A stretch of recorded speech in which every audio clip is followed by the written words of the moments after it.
Gilius was basically stuck on kind of babysitting duty, having to go around clear wards to make sure that his bot lane and mid lane can even walk up to CS, because if they're under jungle pressure as well, they are going to get crushed. Well, this time around, Goldcoin United opting to be on the red side, as Irene mentioned on the analyst desk with dynamic side selection. They're able to choose for games 2 and 4, and there's something about getting that red side in game number 3 that they really, really like. So potentially leaving the Ryze open again. We saw that Phoenix was content playing the Cassiopeia into it. That leaves open the Lulu Rengar, that leaves open Soraka. There's so many different things you can choose from. I think there's 2 big factors for Goldcoin United being on the red side. First off, like you said, the Lulu or whatever else you want to grab in the first rotation. Right now, nothing is super priority that you must first pick it. So you basically get to take 2 priority things instead of 1. The other big factor is the fact that Phoenix does not care what Fox is doing at all. He can take bad matchups and play them well and go even, or take good matchups and destroy him, it seems like. We need to see more out of Fox in that 1v1, because when they take red side, Phoenix plays first pick or last pick, doesn't matter, and then they can save their actual last pick counter pick for solo to guarantee that he does not get a horrible lane matchup. So I think Phoenix will go even or better. Solo, get him something stable, and your bot lane's fine as well. I think Goldcoin United on red side is a big problem for eUnited. It does look like they are opting to leave pretty much everything on the table, as you mentioned, being content to pick whatever falls through after this first pickup. It won't be the Rengar this time, as eUnited has banned that one away for themselves, but the Rumble ban coming through from the side of Goldcoin United. This is the first time we're seeing this top laners, maybe besides the Camille being heavily targeted in the first round of bans. And we'll have to see if they do go with that first pick Ryze. Like Irene was saying on the desk, it seems like a little bit of a bait here now, because you saw just how devastating his Cassiopeia can be. Instead, they go with the Ezreal, finally getting definitely on something after he's been targeted heavily this series. He has not been able to get one of his priority champions, so they totally swap what they want to focus on and get definitely in a favorable matchup. So the Ezreal being locked in over the Caitlyn, over the Ashe, over pretty much anything else. So going for something that can be a little bit safer throughout the lane phase, whereas now Goldcoin United have used this opportunity to immediately snatch up the Lulu. No questions about that one. Mad Life was a force to be reckoned with, and they are going to deny the Ryze pick, it looks like, from Fox. And this is what we were saying, like, this is why red side feels so difficult for eUnited, because what do you really want to first pick there? I mean, do you grab the Lulu? Maybe that would have been the better choice. Perhaps they're still scared of Mad Life Soraka as well.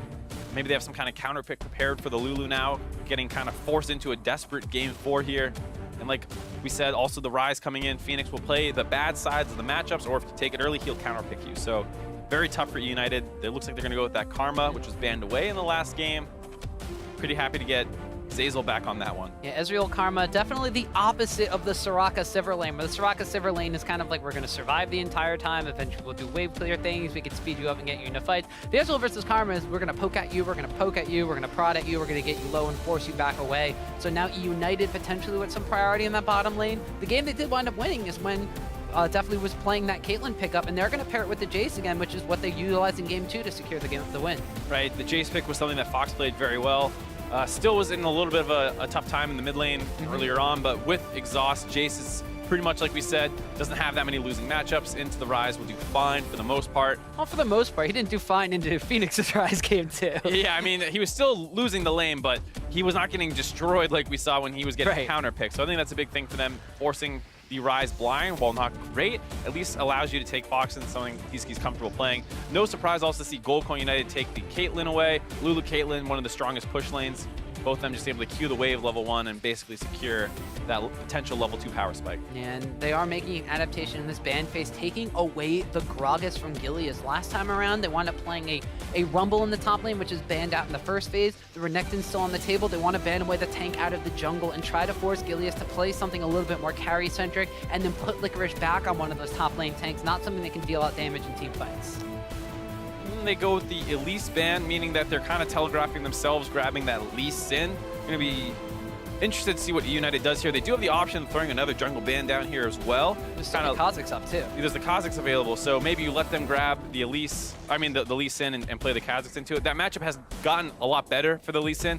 When it was the strong 7.2, 7.3 Kha'Zix. I mean, it just destroyed Lee Sin in that matchup. It's not quite as bad. They go with the Graves as well. Another jungler, somehow I forgot was still available. I just assumed it wasn't, but hasn't been super high priority on this series. Hasn't been able to do a ton. And so we'll have to see what Gold Coin United goes with here. Probably will be that Lee Sin Kha'Zix jungle matchup. And we'll see which side of the coin they want to wind up playing. And Gold Coin will wind up going with the Lee Sin, taking away the God Gilius tier jungler. I definitely like, I personally still think the Kha'Zix gets the better of the matchup, but given the two players and how good they are on Lee Sin, I think taking it away from Gilius is great. And Santorin is still a good Lee Sin. He's not the crazy, aggressive, level 3 cheese gank insanity, you know, making tons of dives with it, but he plays a much more controlled style Lee Sin, able to get a lot of invades down because the champion's great at that, get a lot of vision, and then he still can hit the big insects in team fights. Yeah, go figure. Santorin's really good at a jungler that wants to buy a lot of wards. Yeah, of course. Well, the opposite side, it is going to be the Kha'Zix pick up there from eUnited, and they're going to round out their composition with a Maokai, which is something we haven't seen a lot of recently. Yeah, for a good reason. He got that big nerf with his sapling landing damage going down. On the other side, eUnited does grab the Nautilus, probably the strongest tank in the game. So Licorice back onto those tanks now.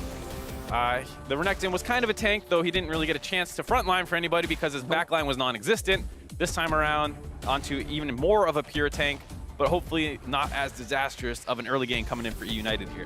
Yeah, so we'll see now. With 2 tanks in the top lane, this is what we've kind of seen throughout the entire Challenger series. We have 2 high damage mid laners and then bot lanes that like to poke and prod and dish out damage from a very safe distance away. Of course, not a lot of toughness on the bottom side of the map, although with the Lulu's wild growth potential, there could be Gold Coin United making some of those roam plays to the mid lane again, something that MadLife was quite adept at, especially with his advantage in Moby Boots Game 3. I think that's the part in the game where MadLife gets the scariest, actually, is in the early game when he has pressure in the lane and how he can influence the rest of the map, getting ward control, being able to make plays around the mid lane, maybe even get up to the top side if he ever needs to be up there. MadLife out of the lane is a total threat, and when you look at Gold Coin United's team comp just a couple weeks ago, this would have been the ideal eUnited comp. You have the Caitlyn Lulu lane, you have the Maokai, the Lee Sin, the Ryze. That was what eUnited loved playing not too long ago during the Challenger Series, but now on the side of Gold Coin United with that comp, and eUnited with the Jace, Ezreal, 2 very strong poke champions and a good front line in the Nautilus. Yeah, so they haven't flipped sides this game, but they have potentially flipped compositions that they want to be running. eUnited this time around, running a little bit more poke-heavy. Gold Coin United once again with something a little more straightforward, a little more eUnited style. But this is game number 4 of our best-of-5 series. It's really do or die for eUnited. You lose this one, you lose the finals. You're Gold Coin United, you're advancing as the winner. And so, like you heard MadLife saying, it is very important to win this because you potentially get an easier road through the promotion tournament. I was talking to some people about just how much more difficult the 9th and 10th place teams became with Team Liquid securing double lift onto their roster. I mean, potentially Team Liquid might have been the 10th place team compared to Envy. Now, maybe they go flying up the standings. You see someone else bump down into that range, or you're still just playing Team Liquid with double lift, a big upgrade at the AD carry. I mean, that's true. If you look at the bottom side of the NALCS table, I mean, Envy has been down there for a while. They don't look that bad. Team Liquid, Dignitas, Echo Fox, who is an early game powerhouse. You definitely have to show that you have a mastery of not just the earlier stages of the game and not just the vision control, but you're actually able to seal the deal in these victories, which is something that we usually lauded Gold Coin United for, but they were able to showcase how they can press advantages in Game 3. Definitely, both these teams showing that they understand the meta, understand how to press their advantages. None of these games have been super late. I don't think we've gone past 40 minutes. And if not yet. Yeah, not yet. So obviously, thanks, Mark. Oh, did I just curse it? No! Sorry, everybody. That means we might get a Game 5, though. So I'm content to go for that. If we yeah, get I'll go for 5. a Game 5 for sure. This has been a very entertaining series. Both these teams showing that they have a lot of potential to grow. Hopefully, you might see some of them in the LCS. A lot of these players are very talented as well. So God forbid even these teams don't get in, I expect you'll still be seeing a lot more of these players. That's very true. Both of these teams have definitely been powerhouses throughout the entire Challenger split. Although, this time around, it's LCS that they set their sights on. But before they get there, they still got to go through each other. Gold Coin United are up 2-1 in this game, or this best-of-5 series so far. They're looking to try to seal the deal against eUnited this time around, but eUnited's definitely got a little bit more comfort on their side. They have very similar picks to their composition that won in game number 2, although Licorice is no longer on a carry champion. He is on one of those tanks he feels extremely comfortable on, and I actually want to see how he utilizes this in the lane matchup. Straight tank versus tank. I'm expecting Licorice to be able to use the early game advantages that Nautilus has over Maokai to try to make some sort of advantage for his team. I think you can definitely expect to see that. We saw, like we mentioned in game 2 when he was playing the Rumble and had that pressure against the Nautilus, was able to roam out of lane, tried to make something happen mid. Now the Nautilus still has pressure over the Maokai, but is a much better champion for some of those early game roams, especially when he gets to level 4 with the Dredge line. He has his passive. He'll have the E and W, everything skilled up and able to make a lot of stuff happen.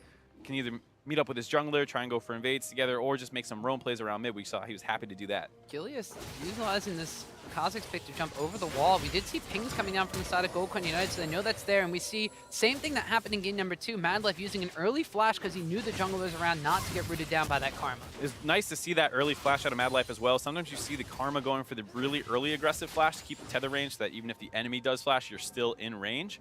So Madlife respecting that threat, and you see him instantly flash away. Definitely something that is a little bit more of a Korean mindset than you see in some of the NA players where they respect the potential gank opportunity. So you see them just disengage as soon as they can, don't want to give the enemy team any chance of getting a kill. And we see Gilius getting aggressive on the Santorin here, getting the better of the trade early on. That's why we were saying that the Kha'Zix is still favored in this matchup. And we did see Santorin going for topside jungle clear, then going back. So he does have an extra cloth armor in this trade as Mash takes a large chunk of damage as well. But there is the priority from the side of Gilius as Zeyzal and Deathly got the early shove on that bottom lane, blew the flash away from Madlife. So they're continuing to pressure down this blue buff. Gilius did use his smite, however, on the Scuttle Crab. So he really needs to force Santorin away if they actually want to take this one. If that drops to about 480 HP, Santorin can just pop up the wall and smite. That's exactly what you're talking about, coming right back over the wall, grabbing that one away. So despite the early pressure that they have from the bot and jungle, GoldCoin United still get the kill, and now Phoenix is roaming. Ooh, he collapses from the mid lane. The exhaust actually going down extremely early. And flash over the wall. It's going to be first blood picked up by Santorin onto Zeyzal. What was Mash doing? That's what I got my eye on. He was flashing for the kill. He was flashing in for the kill. Okay. Well, you got to love it. Caitlyn players trying to get that early advantage as soon as they can. But instead, it will get the assist. It will go over to Santorin. Madlife was looking for it too. He had the ignite down. Everyone wanted that first blood. Well, almost everybody participated in that one, save for Mash and Solo. So although eUnited looked like they were playing a little bit aggressive, looked like they had a bit of an advantage, the collapse from Phoenix in the mid lane cuts them off, and they're actually the ones to give over a kill early on, and they actually don't even get the blue buff for their troubles. Yeah, definitely not the start that eUnited was looking for. We're taking another look at that one. And you see the big thing here is the fact that Phoenix gets the inside track and as a Rise does have some early CC. You even see the TP coming in for Licorice on the backside there. Does not complete that one. The kill still goes over to GoldCoin United. So once again, we see Licorice very quick on the trigger with his teleports, but not getting rewarded for it, actually. His team not turning any of these plays profitably. Yeah, so Licorice at a teleport disadvantage, although in the early stages of the game, not going to be the worst thing in the world. Well, the one bad thing is now eUnited has lost out on another first blood opportunity for themselves, and it's Santorin that actually got the gold for that one. And what we saw in game number 1 was Santorin being able to constantly bully around Gilius when he did have an advantage, and that game did go in favor of GoldCoin United. Yeah, and Licorice getting punished for being too much of a team player here. Yes. Not able to get his teleport advantage. But like we said, GoldCoin United's not the best at punishing these kinds of leads. We have not seen them with these kind of early teleport advantages that they have been getting, actually able to convert them into anything. So we'll need to see if they are this time. One big thing that's nice for them is the fact that there's no summoners available on the side of the Karma. If they're able to get a deep ward in lane, potentially they can use that. But we see this time around United attacking that global advantage. Yeah, so Solo going to be jumped on here, gets knocked up, rooted up by Licorice, just trading a little bit of damage though. He's going to be a-okay to get out of there without having to burn any of his own summoner spells. Now that we haven't seen GoldCoin United utilizing early game teleport advantages to try to get things collapsed on the bottom side of the map, they didn't even have to in game number 3 because they just had those advantages early on and snowballed them completely out of control. And although there was a little bit of a lull around the 15-minute mark, that game was closed out in just 26.5 minutes. So GoldCoin United, we'll have to see if they kind of keep up that same kind of tempo, or if they do fall back to, you know, the game 1 GoldCoin United kind of ways. Definitely something that we'll keep our eye on. You see eUnited's bot lane being a lot more aggressive this time around. Yeah, definitely shifting forward there. Madlife going to get, oh, does not get rooted up, just walks out of the tether range of that one. Just continue aggressive trades, trading back and forth on this bottom side of the map. And this is now Santorin kind of getting behind the side of eUnited, although it does look like with the wave shoving in, he won't really be able to do much with it. See that Santorin Madlife synergy a little bit there, getting vision control of the bot side, making it easy for Mash and Madlife to continue shoving up under this turret, which they've been doing pretty much consistently after that early invade that United went for. So surprisingly enough, the bottom side and the top side have seen a lot of action, but our featured matchup in the mid lane, which has been extremely Phoenix favored this entire series, has been relatively quiet so far this game. Fox actually going, well, he's still at a CS disadvantage, but probably the best CS disadvantage he's been at all series. I mean, That's one way to put it. The best CS disadvantage. It's only 3. It's only 7.5 minutes in, Tom. It can still get worse. That's true. At 15 minutes, he's been behind by what, like 15 to 20 CS at this point? He's only down 3 right now, so I'm giving him a little bit of credit. Maybe too much, though. He is going to fancy himself a trade against Phoenix, though, but Phoenix content to just continue to trade back onto Fox. You want to fight me, I'll fight you right back. He's got Santorin around, but Fox kind of spots that out off the ward. He is on top of a ward, but the pressure's still nice. Forces Fox to step away for a moment there. And Phoenix, you get to see why he's such a difficult player to play against. You get the early trade, but he doesn't back away. He's not concerned about the fact that you're hurting him, because that's one of the things that happens to a lot of players who are not quite as confident or sure as what the enemy champions can do. So he knows that after that combo out of Fox, that's all he has, and he's able to trade back during that initial knockback, so he gets the Storm Raider Surge, able to run back in and continue trading down. And that's one of the things that Phoenix always has going for him, is that he will always trade aggressively, and he trusts himself to dodge more skill shots than his opponent will. So if there's any sort of skilliness in the matchup, anything that's not guaranteed, he is extremely confident in his ability to outplay you. Well, that means that Phoenix being the skilliest of them all in the mid lane. The skilliest. The skilliest. Well, you said skilliness. The so. skilliness. I'm usually, Chilliness. I'm usually the one that here? makes up words. I can't even say entire Challenger Series straight half the time at the end of the broadcast, but I'll cut you some slack on that one. Now, Fox has gone back, picked up his early serrated Dirk, picked up a tier of the Goddess for himself, whereas Phoenix, off the back of that early first blood assist, has gotten his Ninja Tab Eye and has also gone back and picked up a tier for himself. So both these mid laners going to wind up scaling up into the later stages of the game A-OK. Top laners kind of going for very similar builds with those double Dorans. And the bottom side of the map, the only real item differences coming in. So you do see the tier of the Goddess picked up for Ezreal. Is going to be stacking that one up. An early pickaxe from Ashes. He unfortunately did not get an assist in that fight. You ready for my freak joke? I'm ready for your freak joke. There must be a lot of sad champions in the game with the amount of tiers or something. Yeah, that's why you're Zyrene and I'm freak. Yeah, I'll leave those ones to you. The junglers in this one are... Santorin himself is not looking very upset. We saw him counter jungling a lot of the Crows, continue to be super aggressive, and it's really inhibiting what Gilius can do on this Kha'Zix pickup. Already 70 to 30 CS. It's the jungle CS that's a little bit inflated, but you just look at the itemization. He's already finished his Ninja Tabby compared to the fact that Gilius just went back and got boots. Yeah, I mean, you can definitely talk about how, depending on the camps you're doing, you get bigger advantages in the CS department, but after a certain point, a 40 CS is just big. As we see a nice flash kick in there by Santorin, gets the kill onto Licorice. He's going to transition that CS advantage across different points of the map. Goes up to the lane that has guaranteed CC and just takes down the tank. Yeah, gets a double, or the first 2 kills of the game for himself there, and that's one of the things that Santorin does extremely well on this team. He is a more control style jungler, and that's something we always talk about. And when you have strong lanes, that play style actually becomes very annoying to deal with, because Phoenix is generally up pressure, Solo's doing well, and their bot lane's doing fine, so that buys a lot of space for Santorin to actually run around, get counter jungling in, and just generally look for those small advantages that he loves so much. So you get to see him doing it a little bit here. Off that initial invade, was able to pick up the first blood, gets a lot of counter jungling also because of that, and then gets another kill up on the top side in that tank versus tank matchup. Yep, he's able to just run back down towards the bottom side and cut off Gilius, trying to get aggressive into his opponent's side of the jungle, able to save that blue buff for his buddy Phoenix in the mid lane. Looks like he's going to be donating that one over to Ryze. He's going to like that, and stacking up his own tier in the mid lane. And Santorin said he wanted to be a little bit more of a shot caller, a little bit more of a leader, and wanted to learn from his time in the Challenger Series, kind of turn over a bit of a new leaf after his LCS experience. And so far, so good for him. 2-0-0 in this series. He's in the Challenger Series playoffs. He and Madley seem to be a pretty good duo when it comes to controlling different areas of the map. Very impressive stuff. For sure. And as we look at the mid lane CS, checking in on that one, it is not that bad of a CS lead. Still only 5. Yep, you're right. We got 3.5 minutes. Fox doing much better, showing that the draft strategy of allowing Phoenix to select first is something that I think is favoring them here. Sure, you might be giving away your best champion in Ryze, but at least you're not getting counterpicked and beaten with it. So the Jace pick was also something that he still played extremely well in Game 2. We saw him basically win a team fight by himself, landing a couple of shock blasts and being able to go aggressive with Gilius as well once they found the opening. So expect to look for similar things here for Fox, though Gilius does not quite have the same playmaking potential on the Kha'Zix. That champion is much more of a reactive one that wants to go in once the fight's already started and people are getting low, which is definitely not Gilius' style. We tend to see him on the Rengars, the Lee Sins, the Gragas also in this series, able to start fights whenever he wants it. Yeah, well, talking to Gilius after the semifinal, he himself said that he had to step up as a bit of a voice on the team, considering Fox, although he is the other LCS veteran with experience in the mid lane, a little bit more of a quiet player.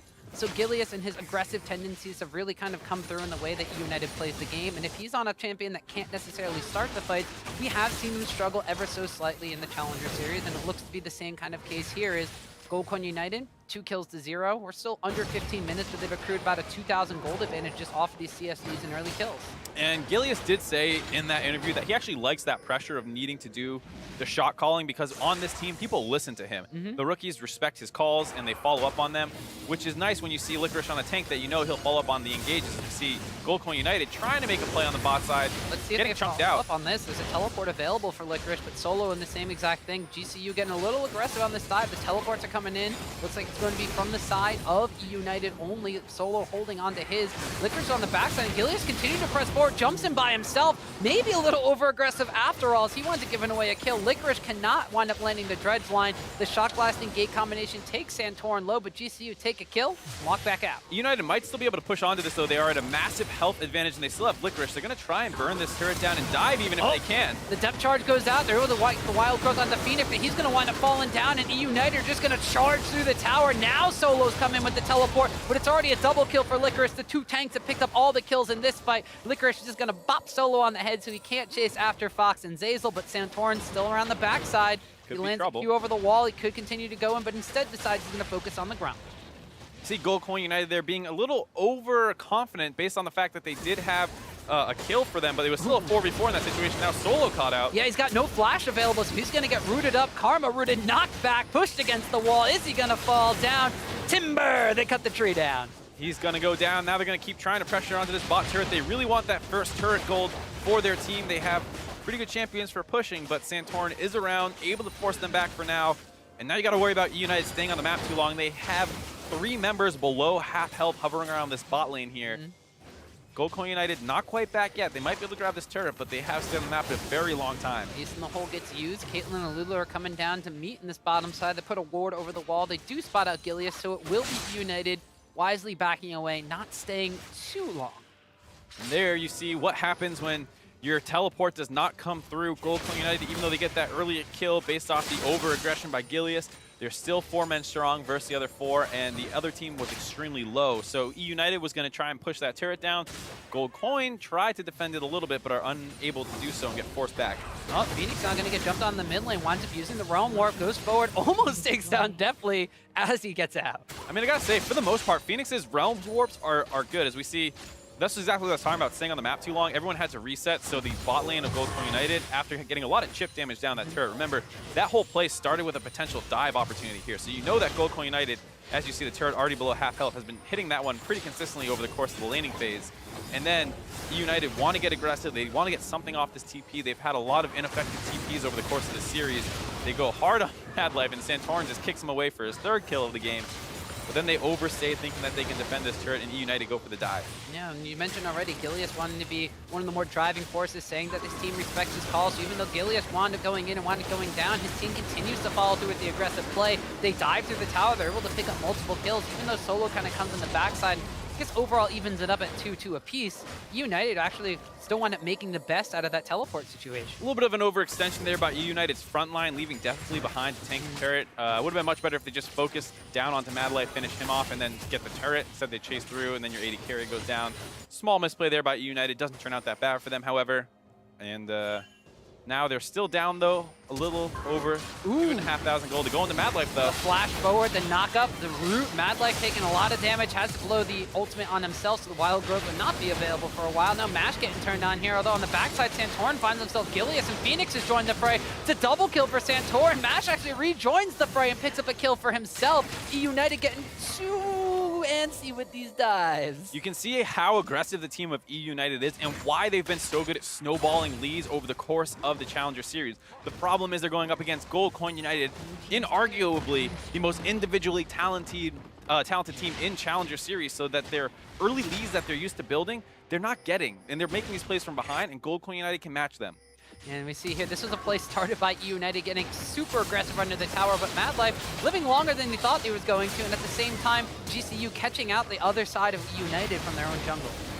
That's the big thing, is that they did not have good vision of where Fox and Phoenix and Santorin were, so they were able to pick up the kills there as eUnited tried to chase through the turret. And Tom, Rift Herald! Rift Herald warning. Oh, that's our best friend. Goldcoin United giving that one over to Santorin as well. So didn't even notice that off the back of that fight. 5-0-0 for Santorin on Lee Sin. We talk about that being the God Gilius character. This might just be Saint Santorin. Yeah, you can find some other alliterative names if you really want to, but it's a different style definitely than what you said Gilius. Like we say, Gilius is usually the crazy guy going for these insane dives. Santorin, a lot more controlled. Jungle invade happens, punishes it. Can get some kills on the top side. Uh-oh, maybe a little aggressive in the mid lane. Yeah, I did see that Cloud Drake going over the side of eUnited. They trade that one pretty much for the Rift Herald on the top side as Santorin takes a chunk of HP. Wants it going back. He's actually building towards the Black Cleaver, so he's not super tanky, but he does dish out a decent amount of damage. Yeah, going for that nice Bruiser Lee Sin build that you tend to see. Like I said, a lot of his advantages are more reacting to the enemy team and picking them apart when he can. Gilius overextending again in that bot lane play, for example. He just kicks him and kills him right away. Those are the kinds of things that you see out of Santorin versus, like I said, going for some insane dive between Fox, on Fox the way that you usually see Gilius doing. Yeah, well, we see eUnited doing that even without Gilius being on something like Lee Sin, diving through those towers and setting up the play pretty much for Goldcoin United as now Fox against Phoenix in this bottom side. He has a slight level advantage. Fox just has to kind of knock Phoenix away as he cannot take that dual 1v1 versus the Rise. That's kind of what we were talking about. Both teams like running those 1-3-1s, extremely common in the meta right now after you start breaking down those first couple turrets. And the big problem is that whoever gets ahead early, as long as they have a champion that's good in that side lane, it's really hard to deal with because they can bring their jungler over. It's a long lane. You get a lot more angles to make plays, and it's very hard to defend against that. Well, Solo coming down from the top lane, stumbles in, forces the shift out of Deathly. So Goldcoin United once again meeting up in this mid lane, but looks like United are going to be here just to match pretty much all the same members of each team, either hovering in the jungle or hovering around the mid lane side of the map as Phoenix and Santorin taking on the Gilius and Fox duo. Shockless lands. They're going to try to go on to Phoenix and Santorin. They wind up knocking him back out, but the exhaust goes down the route. Will not land, but Licorice winds up going into the fray. Solo jumps into the back line. It's tanks on tanks, but the kick back is onto Licorice. Solo flashes forward, picks up the kill on the Deathly by popping the vengeful Maelstrom. They are going to be able to get Fox out alive, but a Realm Warp's going to chase after him. Phoenix will not be able to catch onto Fox, but they wind up picking up a kill. They do get the kill there on the Deathly, who got a little over-aggressive, getting into range of a lot of the members of Goldcoin United. And that was a pretty surprising fight, because I thought that Licorice was going to have a monster ultimate there after he got that flank off, but it was already on cooldown. I want to see exactly who he used that on. Goldcoin United off the back of that fight going to group up around mid lane, take their last outer turret of the game, growing their gold lead all the way up to 7,000 gold now at 20 minutes. Another massive lead for Goldcoin United here in the potentially game-deciding Game 4. And as you saw right there, stats don't lie like they haven't for most of this series. That's 11-2 record with a lead at 20 minutes. And even though they had a lead coming into this fight, it just grows exponentially after being able to, once again, turn around United's aggression. Oh, he does the ultimate extremely early on to Phoenix there. Not bad, does knock him up, gets the chain CC combo, but Phoenix is still able to flash out. And then most importantly is Deathly here, kind of getting pulled back into the team, the Maokai knocking him in there and gives himself a target to focus down. Definitely dies early on, and then with how far they are behind in gold, it's very hard for eUnited to win these fights, given that both teams are basically front-to-back team fighting teams. Whoever gets ahead early on tends to win a lot of these fights, and it's on eUnited to find a way to blow up the backline members of Goldcoin United. And they did get onto Phoenix a little bit, but Rise tends to be tankier than your average backline threat. Yeah, he's already got a Zanya's Hourglass finish after the fight, had the Rod of Age just about 5 or 6 stacks during that team fight. It's also difficult to stick on anybody when Santorin just kicks your own Nautilus back into your Ezreal, and that, of course, also locks them up for the Maokai to just jump on top of it. Yeah, it was a pretty nice kick there by Santorin, playing extremely well here. Still on those 5 kills. And, I mean, he's been the big storyline for this game. He had a massive CS lead as well. Closed in a little bit now by Gilius as he tries to go for more map plays. But, yeah, you see that massive 2,500 gold lead about on the side of Santorin. Getting aggressive here, though. Yeah, winds up going a little bit too far forward. The Realm Ward's coming in from Rise, but he's going to get shut down before that even happens. It does force the teleport out from Licorice, but with the jungler dead, there's no risk of a smite steal. They are not super strong though, so they do need to worry about just a regular contest coming in. And they don't have the Realm Warp available, but everybody from GCU is pretty much over here. They've already caught Deathly on the backside from a teleport coming in from Solo, but eUnited are just turning under the fray. The depth charge knocks out the back line. They're turning onto the front line from Solo, but he is going to get wild growth up by Lulu. Now Phoenix is going to get exhausted on the front line. Fox is trying to deal the damage to him. Licorice flashes away. Can he get away from Solo? Mash flashes over the wall. He picks up a kill onto the low HP Nautilus, and even though a Shock Blast lands, it looks like it's GCU that trades back a kill. You see multiple members of eUnited blinking red now after that team fight. Gold Coin United hovering around the Baron. Doesn't look like they're actually going to go for it. See Fox looking for a little sneaky kill there onto the low health Mash, not able to find him. And that was a very dangerous situation for Gold Coin United. eUnited was playing aggressively like they are known to do, fighting for their lives here in the finals. Starts with Santorin just going too aggressive, rides that Q in as Gilius jumps away, pulls him right into Fox. It's an easy kill.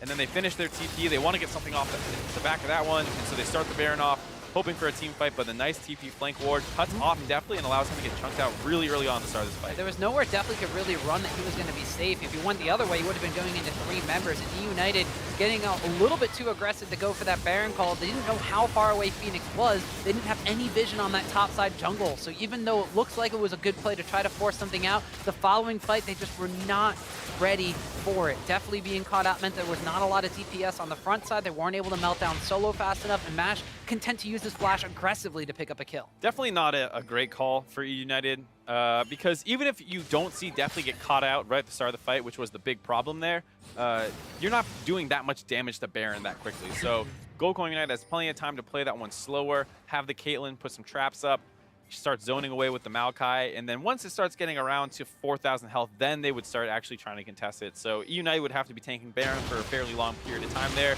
Because they do get the nice TP flank, they just instantly turn off and focus down Definitely, but there was almost no way that play works out for eUnited. And now we see them getting focused down a little bit by Phoenix as the rest of the team was grabbing the Cloud Drake. Not a ton of Drakes this game. Oh no, look at Cloud this. Drakes.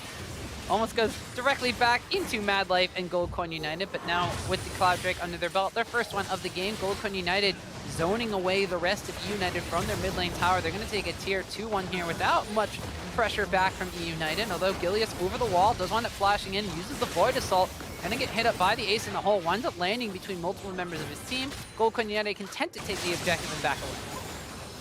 Good play out of Gold Coin United, that calculated style that they're known for. Don't overreach too much for anything. Using the Honey Fruit here to heal up their tank in solo, pressuring down on Baron, hopefully trying to find a turn. They want a team fight, but they're not going to go too aggressive looking for one. And they feint up towards the Baron. They decide to go for it again. This time they're actually going to start it up. There's no vision, save for one ward that might see Mash and Mad Life on this one. And it does look like that United, no Gold Coin United is actually burning this one down. Oh, 2,000 HP already. Liquor's going to get a depth charge to knock a lot of people up. But Santorin's going to wind up securing the smite through that. They will pick up the first kill of the fight on the Mad Life, but they're going to wind up picking up a kill on the Zazel. And now that Chaos is broken out, it's Gold Coin United that are ripping through members of eUnited, but Gilius rejoins the fray, and they're able to pick up another key kill onto Santorin. Phoenix going to go golden. Does not actually go through on the Realm Warp right there. He got CC'd up before that, it looked like, and Phoenix is actually going to go down. So even though they get the Baron, they lose 4 members. I'm not exactly sure what happened with that Realm Warp there. It looked like the standard play we had seen out of Phoenix a handful of times. Still, though, the big thing there was Mash got chunked out really, really hard at that Baron attempt. Gold Coin United does finish it off, but they get really low, and Gilius wasn't there initially, so the dive and the ability to punish people was not as high as you would expect. That gets Gold Coin a little overconfident, honestly, and they focus on collecting kills instead of just getting out and using their Baron buff, and that allows eUnited to collapse and pick up a couple more kills. So eUnited, off the back of a Baron pit fight, are able to wind up taking their second tower of the game out of the mid lane, and this is just... everything was looking good for Gold Coin United. They wind up going in for this Baron. The Shock Blast is there to actually melt down some of the backline. They shifted and wind up taking the fight, but as soon as eUnited kind of collapsed into the pit, they have to try to fight.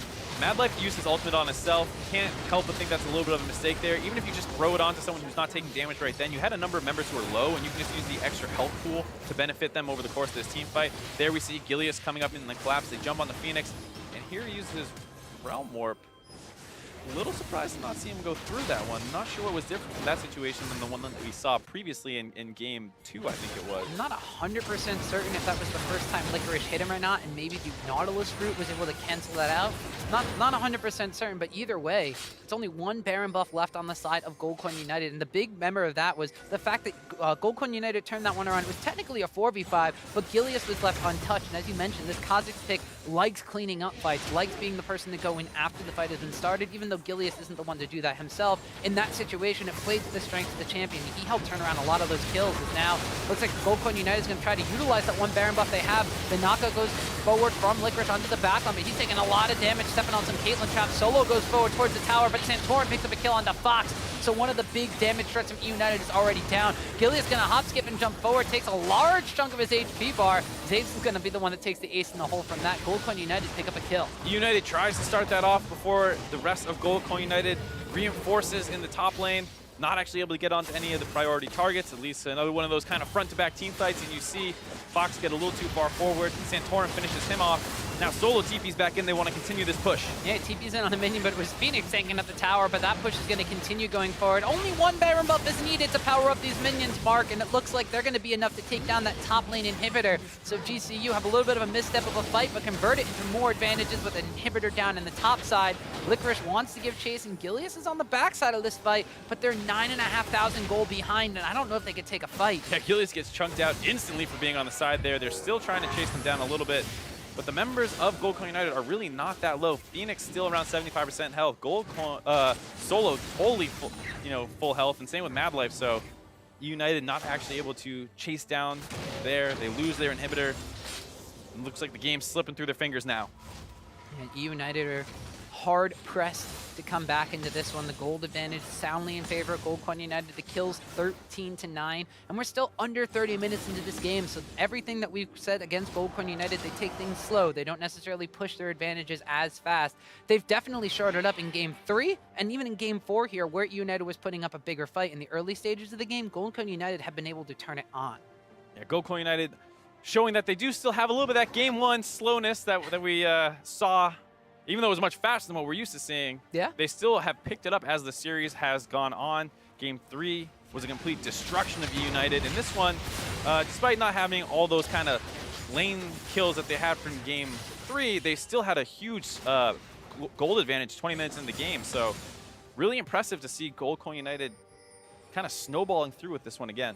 And we saw a Baron power play just under 3,000 gold, and that's off the back of just one Baron buff and a lost team fight on top of the Baron. So huge gold advantages still coming through for Goldcoin United as they continue to utilize their map pressure, continue to move around the map, and continue to pick apart eUnited basically everywhere on the map, even contesting this blue buff. As now Solo's going to wind up going forward. Santorin jumps in as well. They kick out Gilius. He drops extremely low. The redemption being channeled in from the side of eUnited will heal them up a little bit, but now Licorice is dropping low. Once the front line falls, that can be the signal for everyone else to go forward. Mash and Phoenix teleport into the backside of the fight, and they completely cut off eUnited underneath their own tower. There's multiple kills going down, and GCU just collapse on eUnited. A little bit of a risky flank there by Phoenix. Ports Mash in with him, but it's all that he needs to get a couple more kills onto eUnited, and with Definitely and Fox dead, this might be enough for them to actually go in and close out this game. Well, they're setting their sights on Nexus Towers, Mark, and this could be the fourth and final game of the North American Challenger Spring Finals. Goldcoin United, off the back of a fight in the bottom,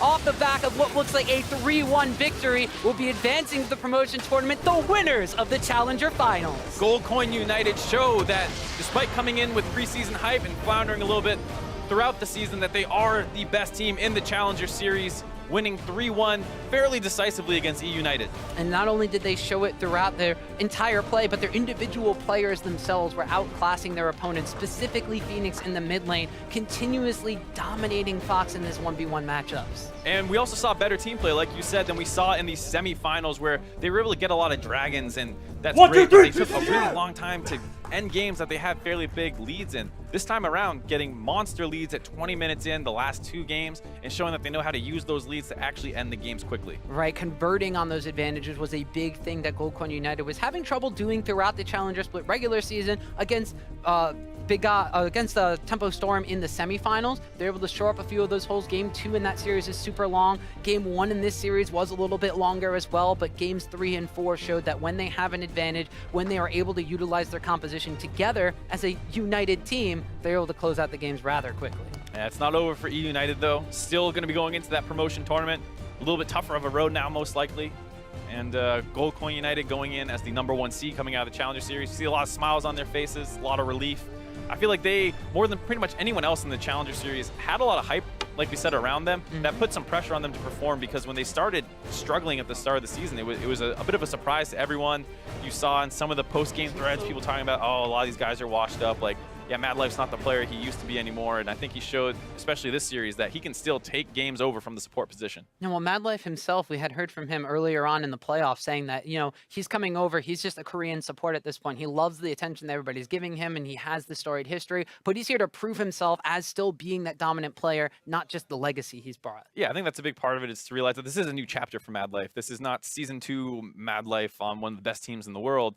He's come over, he's an import player. Generally, it's just tough to come over and play in a totally new region. He has not spent a ton of time abroad. I don't think he hasn't been an import before this. So obviously, having to get used to not only just living in America, but working with teammates who don't speak his language is a huge struggle. And I would say he actually adapted a lot quicker than we sometimes see out of other import players, only having a couple weeks basically since he got here. Yeah, but we have actually seen that steady progress over the past couple weeks of the Challenger split. He came in week 2, they looked a little bit shaky. Week 3 and 4, they're a little bit better. By the time they hit week 5, they were 2-0ing people. They 3-0'd the semifinals, and they take a 3-1 here. Yeah, I mean, dropping one game in the last 4 weeks, I think, not bad at all. And, you know, eUnited was a good team. They were very, very aggressive. It can be hard to deal with that level of aggression. You saw in this game that, like, right after all that bot stuff happened with those TPs coming in, instantly they're forcing around mid lane again. And that's the thing that makes eUnited so dangerous, is that when they do have their leads, this kind of high-tempo play is super hard to match up. Fairly similar to what you see out of FlyQuest, for example, early on in their season in the LCS. When they have advantages, they just are relentless. And eUnited, the same kind of way, but unable to grab those early advantages versus Gold United. Right, GCU were able to stem the tide of aggression and claim victory. So let's send it over to the analyst desk to break down that series.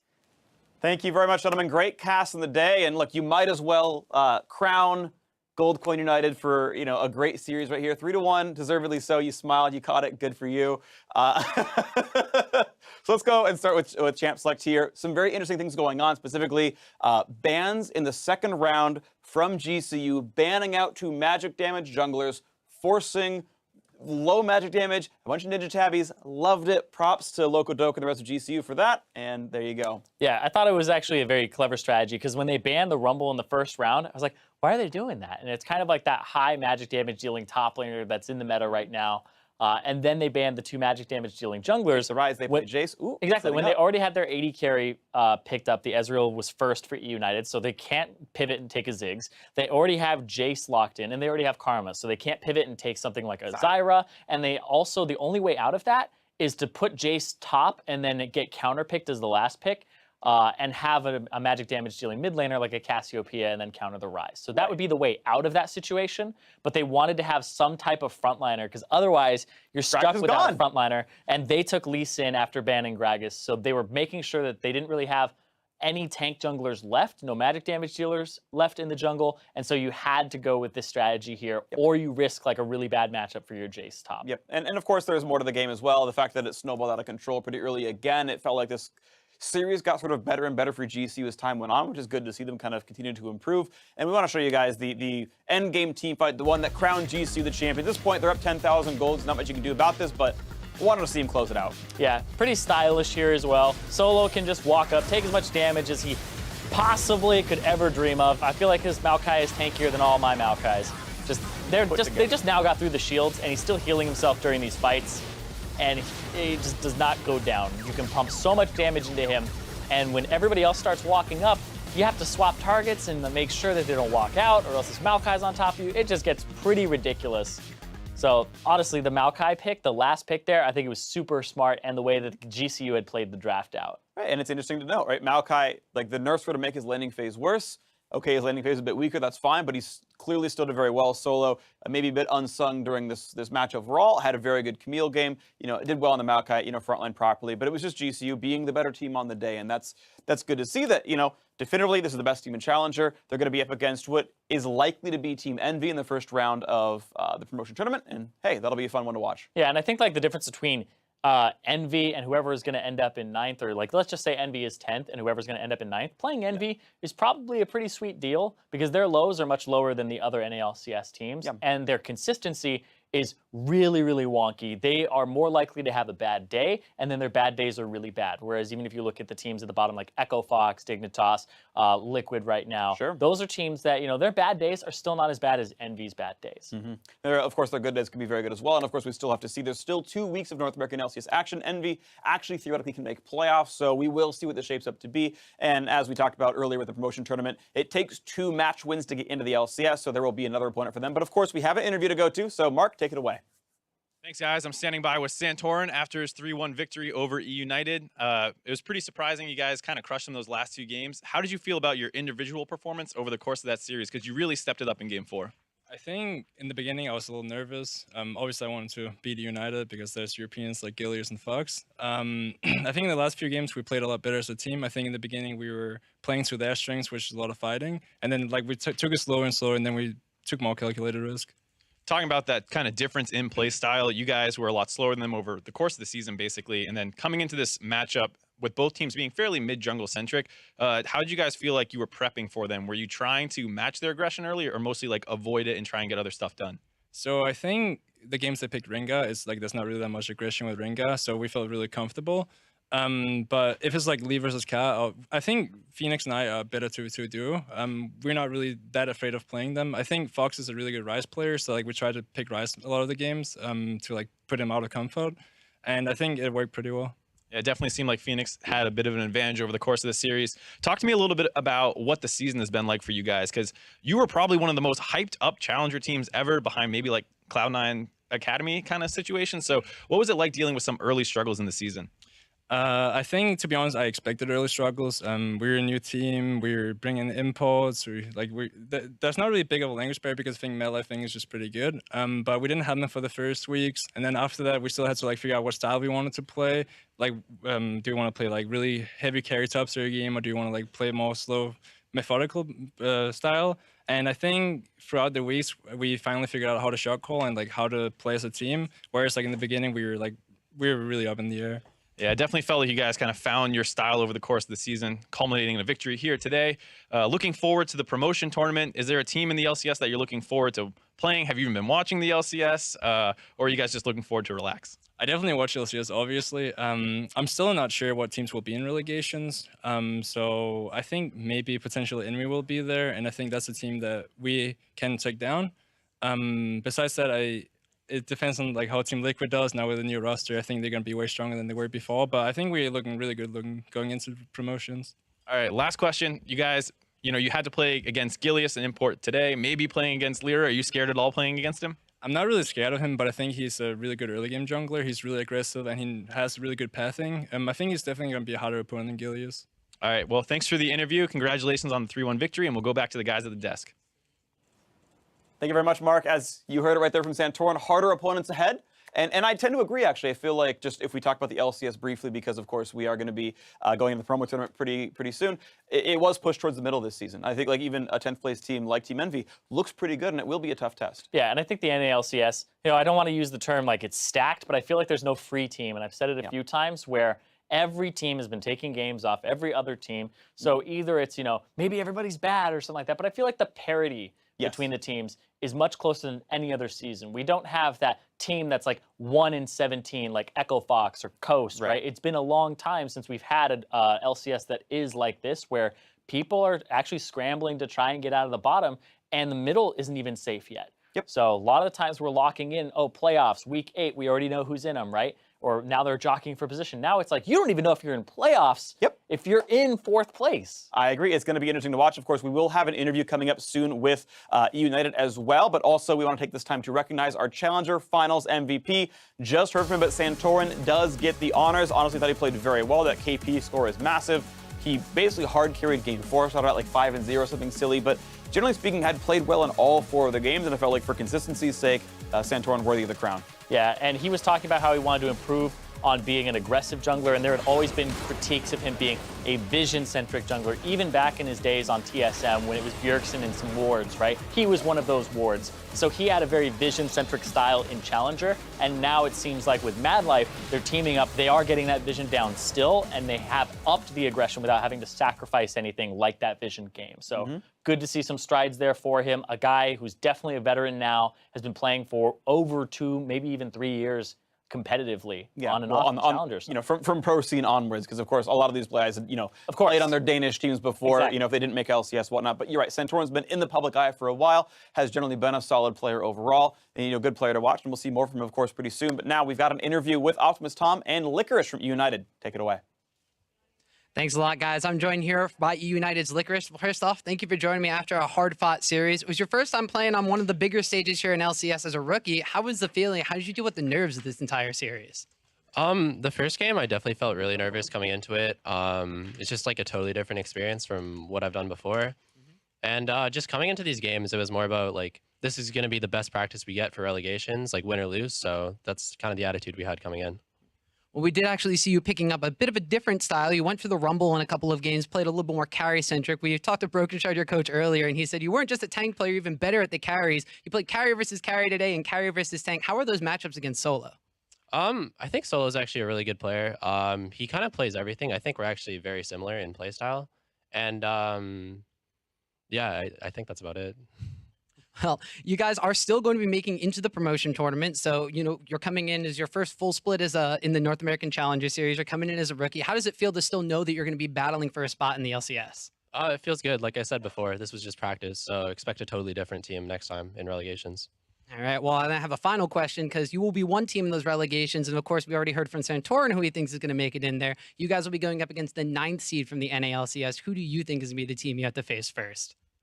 I honestly have no idea. I guess I'm hoping it's not Liquid just because of like the names on that roster, but apart from that, I really don't know. So we'll just have to wait and see what we're up against, and we'll plan accordingly. But you feel confident you'd be able to take them down? Yeah, we'll do great. All right. Well, you heard it straight from Licorice, guys. I'm going to send it back to you. Thanks for the interview once again. Yeah, thank you. All right, thanks very much, Tom. Yeah, Licorice, an acquired taste, but overall I thought played... Yeah. I thought overall... He doesn't have to finish his pun. He's like, mission accomplished. I got That's all I wanted to do. We're done. It's not challenge without some really bad puns that break the flow of the broadcast. But no, I actually did like how Licorice played. I thought, aside from the one game where he got camped and lost to Camille, I thought Licorice played very well throughout the day. And you know, it's a new name, right? Someone that many people have never seen before. Maybe you looked at him in solo queue a couple times, but right, it's good to see players that show to be good individual performers, regardless of how the team does. Yeah, and it's interesting because when they were playing in the semis, it was like he's playing Shen pretty much every game, and he's getting Shen every game. Banned every single game this time. He can't get his hands on it. So he's like really good in his global pressure. He knows when to roam. There were a few games where he roamed down his Rumble, and he didn't have to blow his TP, and he got the enemy TP for it. So those are the types of plays that I expect from Licorice. He's a big team player, not necessarily like a lane player, but that's going to make them a little bit stronger as they move forward. If there's more picks that he's comfortable on, and Shen or something like jumps up in the meta really high, and he has another champion in that pool that you can't target ban him and kind of make him less, you know, effective throughout the early game, then I think like Licorice is in a really good spot. Today, not completely convinced on him on Rumble, but you know, moving forward, he said it was just practice, so they're pulling some things out, and maybe the teams in the relegation promotion tournament have to watch out for that top laner. It is kind of really worth talking. Like, the seeding doesn't mean a lot in the promo tournament compared to what it was last year, where like that Echo Fox TLA match is like someone's gone right away in the first match. So I think it's going to almost guarantee the 2 best teams of the 4 are going to be ones to go through, and we'll see what those teams are on the day of the matches. Again, promo tournament's the week of essentially what would expect to be LCS week 10. So 2.5 weeks ish from there, from right now. Either way, let's talk about the fact that we're closing out this North American Challenger Series split right now, and we will see these teams again, of course, in that promo tournament. We know where these teams are slotted. Gold Coin United will play against the 10th place NALCS finisher. Might be Envy, but we can still see. eUnited right now slotted to play against number 9, which currently in standings would be Liquid. You heard that it was going to be maybe a bit scary thanks to Double and Piglet being on that roster. But again, still matches to be played. But you do not need to wait until the end of the month to see more league action because, of course, the NALCS returns in 2 days on Friday. Exciting times. I'm actually casting on Friday. I'm excited. I'm casting the second match with their Echo Fox CLG. It's going to be beautiful. Either way, Team Dignitas will take to the Rift against Team Liquid with that first match of the day. And as I mentioned, Echo Fox CLG going to be going head-to-head right after that. Yep, Liquid versus Dig. If you were watching tonight, these are two teams that are near those bottom of the standings right there. And so one of them could slip down, end up being in that 9th place spot. So Echo Fox similarly. Yeah, exactly. Honestly, those teams are fighting to get to 8th place or higher at the very least, hoping for a top 6, of course. That's going to do it for us here on the broadcast. But on behalf of myself, Mark, Zyrene, Tom, and all the wonderful broadcast crew, thank you so much for tuning in. We will see you in a few weeks in the promo tournament. Bye.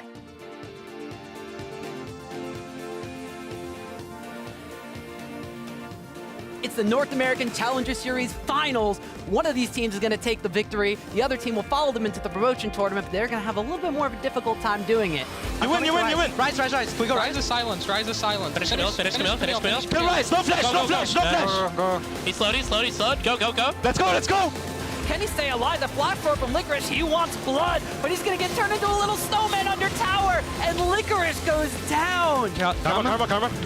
I got big knockup. Caitlyn, shoot below. Caitlyn, no flash. Go, Caitlyn.